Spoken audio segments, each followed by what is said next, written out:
লক্ষ্মীপুরে সাব রেজিস্ট্রির অফিসের কার্যক্রম চলছে এবং সেখানে এখনো এনালগ পদ্ধতিতে চলছে। এতে ভোগান্তির শিকার হচ্ছেন গ্রাহকেরা। লক্ষ্মীপুর সাব রেজিস্ট্রি অফিসের সামনে থেকে মেহরাজ উদ্দিন রবিন জানিয়েছেন বিস্তারিত। সারা বাংলাদেশে কয়েকটি জায়গায় সাব রেজিস্ট্রি অফিস ডিজিটালাইজ করা হলো, বর্তমানে এখন পর্যন্ত লক্ষ্মীপুরে তা করা হয়নি।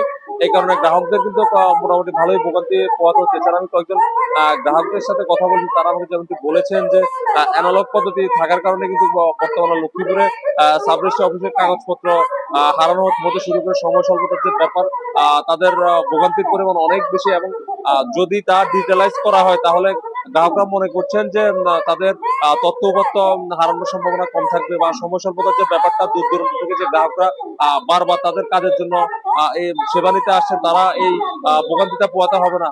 এছাড়া তারা মনে করছেন যে লক্ষ্মীপুরে যদি সাব রেজিস্ট্রি অফিস ডিজিটালাইজ করা হয় তাহলে তাদের এই সময় স্বল্পতার ব্যাপারটা এবং তথ্য সরবরাহের ক্ষেত্রে সঠিক লেনদেন, এছাড়া ঘুষ প্রবাহ যে ব্যাপার এখন বর্তমানে বাংলাদেশে রয়েছে, এবং তা যদি ডিজিটালাইজ করা হয় তাহলে কিন্তু ঘুষ লেনদেনের যে ব্যাপারটা তা বন্ধ হয়ে যাবে বলে তারা মনে করছেন। লক্ষ্মীপুর থেকে এই ছিল আমার কাছে সর্বশেষ।